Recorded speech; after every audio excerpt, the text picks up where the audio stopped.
state of Iowa. Like you, I just watched the president's address. I listened as the governor of our state, as a mom and a grandmother of 11 who's worried our country is on the wrong track. We're now 1 year into his presidency, and instead of moving America forward, it feels like President Biden and his party have sent us back in time to the late 70s and early 80s, when runaway inflation was hammering families, a violent crime wave was crashing our cities, and the Soviet Army was trying to redraw the world map. Even before taking the oath of office, the president told us that he wanted to, quote, make America respected around the world again, and to unite us here at home. He's failed on both fronts. The disastrous Afghanistan withdrawal did more than cost American lives. It betrayed our allies and emboldened our enemies. North Korea is testing missiles again at an alarming rate. The Speaker of the House recently warned our Olympic athletes not to speak out against China. And now Russia has launched an unprovoked, full-scale military invasion of Ukraine, an attack on democracy, freedom, and the rule of law. Now all Americans must stand united in solidarity with the brave people of Ukraine as they courageously defend their country against Putin's tyranny as they fight for their freedom. But we shouldn't ignore what happened in the run-up to Putin's invasion, waiving sanctions on Russian pipelines while eliminating oil production here at home, focusing on political correctness rather than military readiness, reacting to world events instead of driving them. Weakness on the world stage has a cost, and the president's approach to foreign policy has consistently been too little, too late. It's time for America to once again project confidence. It's time to be decisive. It's time to lead. But we can't project strength abroad if we're weak at home. And that's what I want to discuss with you tonight. The President and Democrats in Congress have spent the last year either ignoring the issues facing Americans or making them worse. They were warned that spending trillions would lead to soaring inflation. They were told that their anti-energy policies would send gas prices to new heights, but they plowed ahead anyway, raising the price at the pump by 50% and pushing inflation to a 40-year high. 4 decades ago, when our nation was last reeling from inflation, I was a young working mom just starting out. My husband Kevin worked days while I watched our girls, and then we would literally switch. We would pass in the yard as he was coming home, and I was leaving to work evenings at the local grocery store. From across that checkout counter, I saw the pain of inflation on my neighbors' faces. I saw what happens when prices rise faster than wages. The Biden administration believes inflation is a, quote, high-class problem. I can tell you, it's an everybody problem. I saw moms and dads' paychecks buy them less and less. I watched working people choose which essentials to take home and which ones to leave behind. And now President Biden's decisions have a whole new generation feeling that same pain. When I took the oath of office 5 years ago, I promised Iowans that I would never lose sight of who I was working for, that I wouldn't become detached from the problems they were facing, from the problems that I had faced myself. But you don't have to check groceries to see what high inflation does to people. You just need to step outside of the D.C. bubble. Talk to Americans about what's on their mind. Ask them, what are your concerns? What keeps you up at night? And they'll tell you. And I can tell you what's not on that list. They won't tell you that spending trillions more and bankrupting their children is the answer to their problems. They won't tell you that we should be paying people not to work. And they certainly won't tell you that we should give billions in tax giveaways to millionaires and billionaires in Democrat-controlled states like California, New York, and New Jersey. But that's what the Biden administration has been pushing for over the last year. And that's all part of Build Back Better. Thankfully, the president's agenda didn't pass because even members of his own party said enough is enough. Well, the American people share that view. Enough is enough. And it's not just with D.C. spending. Americans are tired of a political class trying to remake this country into a place where an elite few tell everyone else what they can and cannot say, what they can and cannot believe. They're tired of people pretending the way to end racism is by categorizing everybody by their race. They're tired of politicians who tell parents they should sit down, be silent, and let government control their kids' education and future.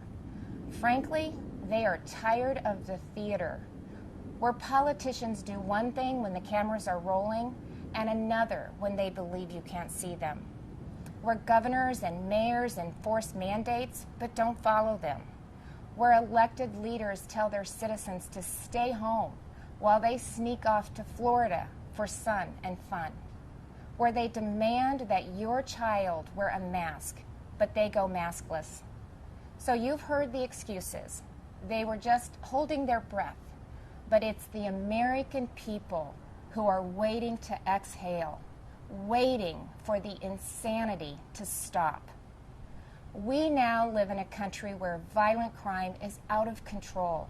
Liberal prosecutors are letting criminals off easy, and many prominent Democrats still want to defund the police. You know, it seems like everything is backwards.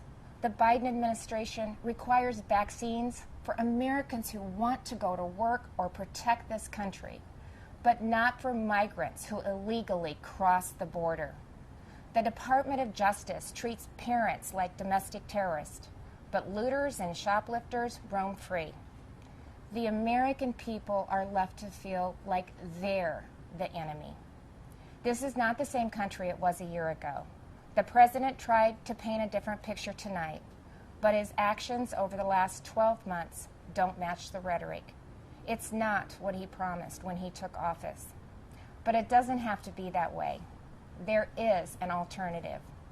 Across the nation, Republican governors and legislators are showing Americans what conservative leadership looks like, what it means to respect the people we serve, to hear them out, to stand up for them and walk alongside them.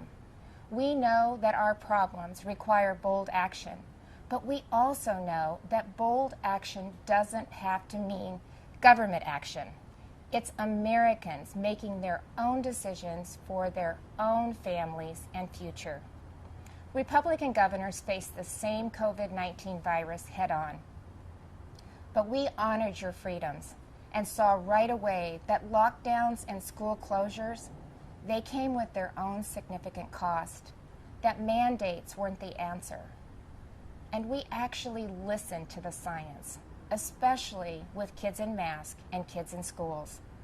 What happened and is still happening to our children over the last 2 years is unconscionable. Learning loss, isolation, anxiety, depression. In so many states, our kids have been left behind, and so many will never catch up. That's why Iowa was the first state in the nation to require that schools open their doors. I was attacked by the left, I was attacked by the media, but it wasn't a hard choice. It was the right choice. And keeping schools open is only the start of the pro-parent, pro-family revolution that Republicans are leading in Iowa and states across this country. Republicans believe that parents matter. It was true before the pandemic, and it has never been more important to say out loud. Parents matter. They have a right to know and to have a say in what their kids are being taught. Families also have every right to live in a safe and a secure community, and that begins with a safe and secure country. But the Biden administration has refused to secure our border. They've refused to provide the resources to stop human trafficking. to stop the staggering influx of deadly drugs coming into our neighborhoods. They've refused to protect you. With Texas and Arizona leading the way, I, along with Republican governors from several states, have sent resources to the border. And we've actually gone to the border, something that our president and vice president have yet to do since taking office. On the economy, the contrast couldn't be more stark. While Democrats in D.C. are spending trillions, sending inflation soaring, Republican leaders around the country are balancing budgets and cutting taxes, because we know that money spent on Main Street is better than money spent on bureaucracy. Today, I signed legislation that eliminates Iowa's tax on retirement income and sets our tax rate at 3.9%. That's less than half of what it was just 4 years ago. And it shouldn't come as a surprise that out of the top 20 states with the lowest unemployment rates, 17 have Republican governors. Republicans may not have the White House, but we're doing what we can to fill the leadership vacuum. And on the issues that are affecting Americans, Republicans are leading. We're standing up for parents and kids. We're standing up for life. We're keeping our communities safe and thanking those in uniform. We're fighting to restore America's energy independence, and that includes biofuels. We're getting people back to work, not paying them to stay home. Most of all, we're respecting your freedom. Behind me stands Iowa's Capitol, where we display our state motto, our liberties we prize and our rights we will maintain. And those aren't just empty words. It's a belief that the greatness of this state and this country lies in our people, not government. You shouldn't have to wake up every morning and worry about the next thing the government is going to do to you, your business, or your children. If we as elected leaders are doing our job, then the government is working well, but operating in the background. It's supporting the ingenuity and spirit of our people, not drowning them out. It's keeping them safe, not restricting their freedom. That's what I believe, that's what Republicans believe, and that's what Republicans are doing. I am so blessed to be the governor of Iowa, where people are humble, hardworking, and patriotic. We take care of each other. And yes, we are, as they say, Iowa nice. But you don't have to be from Iowa to see that those are the values of America at its best, all of America. Over the last few years, I've put my faith in Iowans, and they haven't let me down.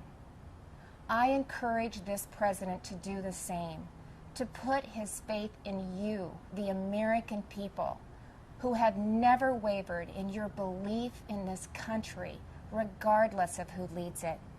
Because you know, you've shown that the soul of America isn't about who lives in the White House. It's men and women like you in every corner of this nation who are willing to step up and take responsibility for your communities, for your neighbors, and ultimately for yourselves. By that most important measure at least, the state of our union is indeed strong. Thank you, God bless you, and God bless the United States of America.